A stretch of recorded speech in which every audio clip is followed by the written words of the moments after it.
Bienvenidos a otro episodio de Caminando en la Oscuridad, con tus anfitriones, el Dragón Literario y Rod Dragon. Comenzamos. Hola, suscríbete. Y si quieres compartir una historia con nosotros para que sea contada en este podcast, hazlo a través de nuestras redes sociales. En X, antes Twitter, somos @dragonesradio. En Facebook, Dragones Radio, y en Instagram también, @dragonesradio. El hombre del rostro sombrío. Lord Alphonse Bren era un hombre de negocios exitoso en la Inglaterra de inicios del siglo XX. Además, se había casado con la mujer de sus sueños. Por eso, 3 años después, cuando ella enfermó gravemente, sintió una gran tristeza. Pero la esperanza de que lograra superar esto le daba fuerzas. Sin embargo, al deteriorarse la salud de su amada, esa esperanza se fue perdiendo. Ella, en el lecho de muerte, le pidió que siguiera con ese compromiso tan alto en sus negocios, y le prometió que encontraría la felicidad más pronto de lo que él creía. Evidentemente no es lo que él quería escuchar en ese momento. Así que ella, para animar un momento tan triste, le dijo con una débil sonrisa que se quedaría a cuidarlo. Él, siendo ese hombre tan objetivo como siempre, respondió también con una sonrisa triste diciendo: «No, eso nunca. Quienes se quedan es porque no merecen ir al cielo». «Tienes razón», dijo ella. «Entonces esto es lo que haremos. Antes de irme, le diré a un alma de esas que no se pueden ir, que te cuide». Solo unas horas después de esta conversación, ella murió. La tristeza que sintió Alphonse le hizo olvidar esa promesa hecha como una broma inocente en medio de tanto dolor. Pero solo unos días después, la empezaría a recordar para siempre. Todavía absorto en sus pensamientos sobre esa dolorosa pérdida, Lord Bren estaba viajando en el tranvía de Londres cuando éste hizo una parada. Vio subir a un hombre cuyo rostro no logró ver bien del todo. Parecía como nublado, como si la sombra no viniera del sombrero que traía, sino que la propia cara estaba ensombrecida. Era alto y muy delgado, y le provocaba escalofríos solo el verlo. Pensó que de ninguna manera quería que se le acercara, por lo que su primera reacción fue bajarse de inmediato. No lo hubiera hecho de no haber sido porque aquel extraño hombre parecía estar mirándolo.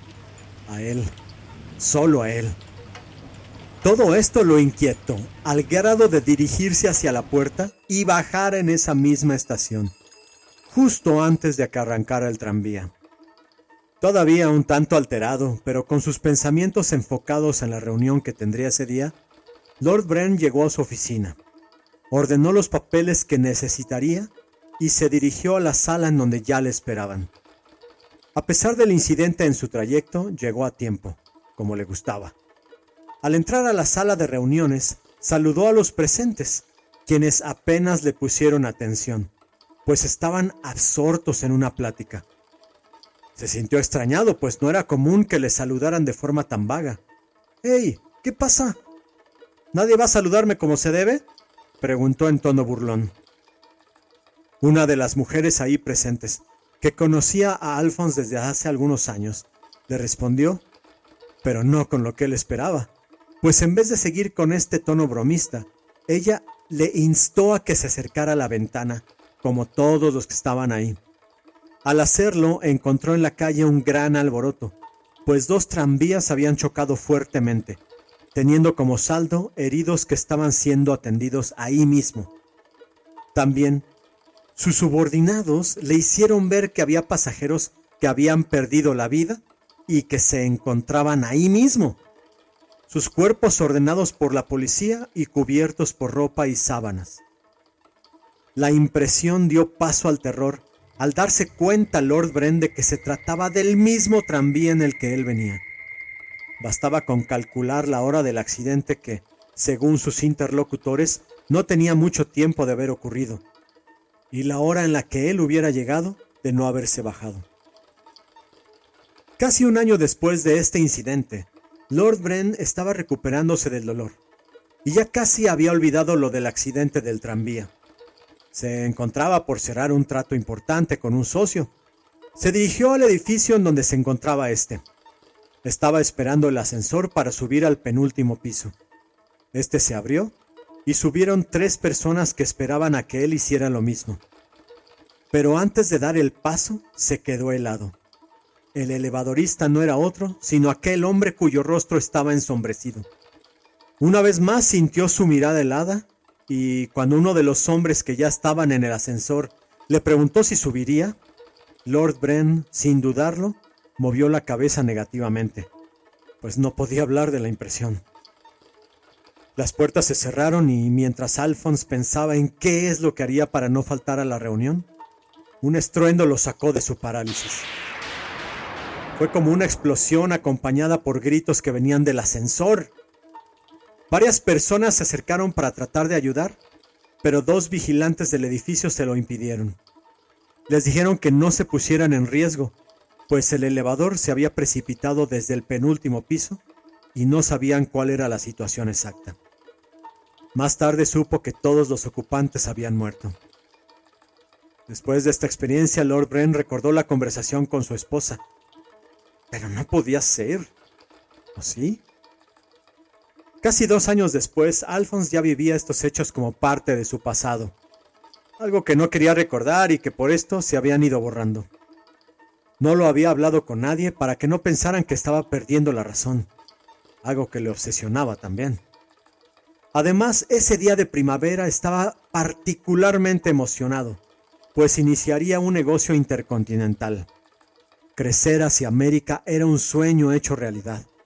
Platicaba mucho con su esposa fallecida, creyendo firmemente que ella escuchaba y se alegraba por él.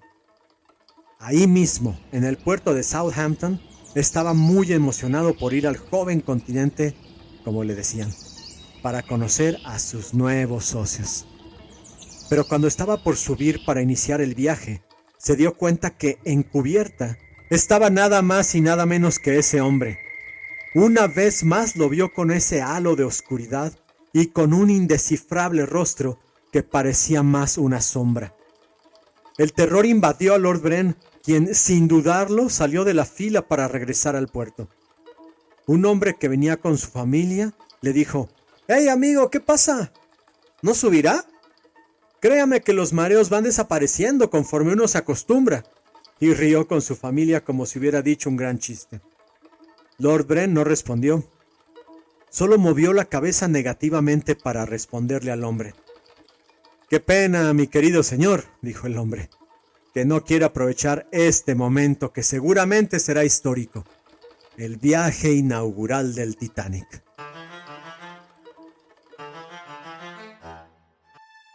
El reto atroz.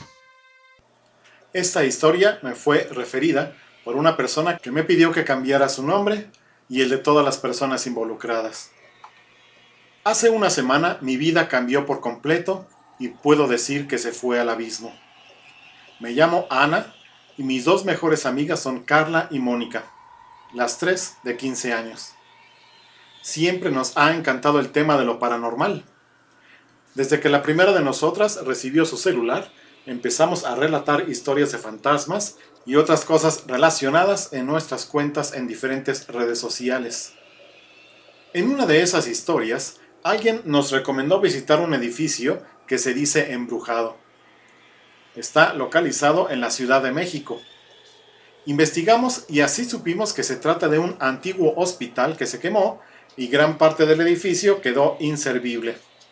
Aún así, hay partes que quedaron intactas, habitaciones con las camas y otros aparatos que dejaron ahí al momento de la mudanza. La idea de visitarlo nos fascinó, y más aún el hecho de que el fraccionamiento en donde vivimos está a 15 minutos caminando de dicho lugar. Planeamos esto por un par de semanas. Pensamos en comentarlo con nuestros padres, pero estábamos seguras que nos negarían el permiso, ya que la idea era ir de noche. Una tarde ya teníamos el plan. Iríamos las 3, pero no juntas. Ellas pedirían permiso para dormir en mi casa y, ya entrada la noche, nos turnaríamos para salir. La condición era llevar el celular grabando todo y así estar monitoreando que todo iba bien. Después de arrojar una moneda en 2 ocasiones, el orden en el que iríamos quedó primero Mónica, después Carla y finalmente yo.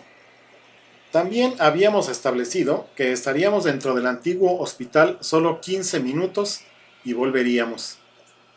Mis papás nos desearon buena noche a las 10:20. Esperamos unos minutos más y según lo acordado, en el silencio de la noche, Carla salió corriendo hacia el tal edificio. A través de la imagen captada por su celular, veíamos cómo atravesaba las calles y cómo, más fácil de lo esperado, logró ingresar al abandonado lugar. Una vez ahí, comenzó a platicar todo lo que veía y percibía. Dijo que hacía mucho frío. Rápido vio una escalera ascendente que estaba oscura. Subió riendo nerviosamente. Por el monitor no veíamos nada, solo escuchábamos su respiración entrecortada. Finalmente abrió una pesada puerta para encontrarse en un pasillo que para nuestra sorpresa estaba perfectamente iluminado.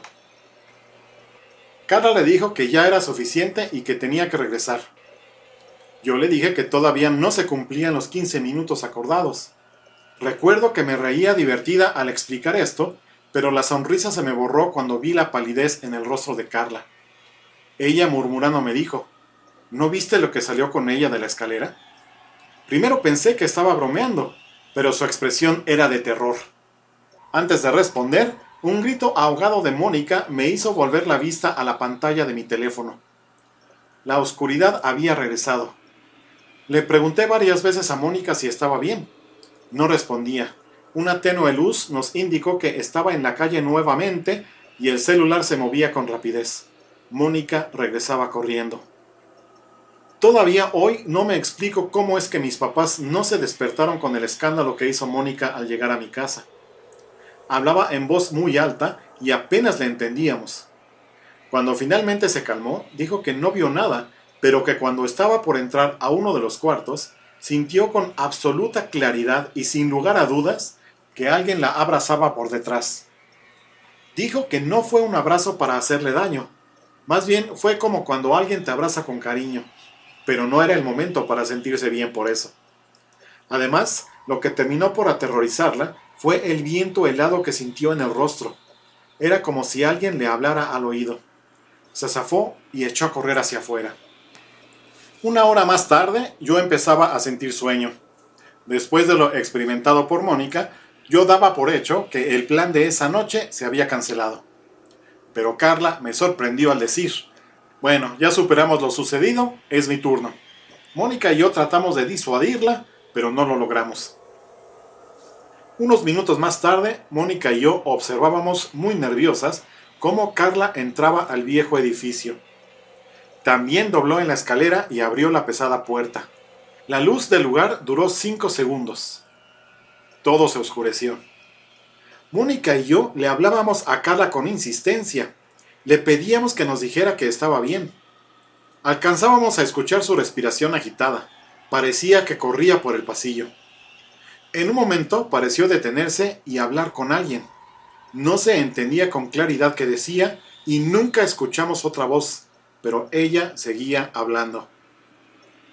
Solo unos segundos después dejamos de escucharla. El celular seguía encendido. Le pregunté a Mónica si debíamos despertar a mis papás e ir a buscarla, o quizá deberíamos ir las dos en ese momento. En esas estábamos cuando escuchamos pasos en el patio de mi casa. Abrí la puerta y ahí estaba Carla. Tenía heridas en el rostro, como rasguños, y el antebrazo izquierdo lo tenía vendado. Estaba cubierta de sudor. Le ayudé a entrar. Se sentó en una silla de la cocina mientras le preparaba un té para el susto. Mónica la observaba en silencio y a la distancia, como si le tuviera miedo. Mientras calentaba el agua, caí en la cuenta de que Carla no hablaba. Yo le dije, olvida lo que pasó por un momento. Vamos a calmarnos y mañana ya de día platicamos. Ella me miró y después clavó la mirada en la mesa, como si buscara algo que ya no estaba ahí. Miró con preocupación a Mónica y ésta reaccionó. Tu celular, lo dejaste allá. Carla asintió con angustia en el rostro. Mónica, sin mediar palabra, salió corriendo de mi casa. Finalmente decidí que era demasiado, una travesura que se nos había escapado de las manos. Le di su té a Carla y subí a despertar a mis papás. Les empezaba a explicar lo sucedido cuando sonó mi celular. Era Mónica, histérica, completamente fuera de sí. Gritaba tanto que no le entendí hasta que logré calmarla lo suficiente para que me explicara todo. Carla está muerta, dijo con temblor en la voz. Su cuerpo está aquí. Mi mamá notó cómo mi rostro perdió el color y me detuvo a tiempo antes de que me cayera. Me solté de ella y corrí a la cocina en donde solo estaba la taza de té humeando. Hoy, Mónica está internada en un psiquiátrico. Solo acepta que yo la visite. En una de esas visitas me dijo que el cuerpo de Carla no tenía ningún tipo de heridas ni la venda del antebrazo. Gracias por escuchar. Sigamos caminando en la oscuridad. Todos los derechos reservados. Naucalpan 2024.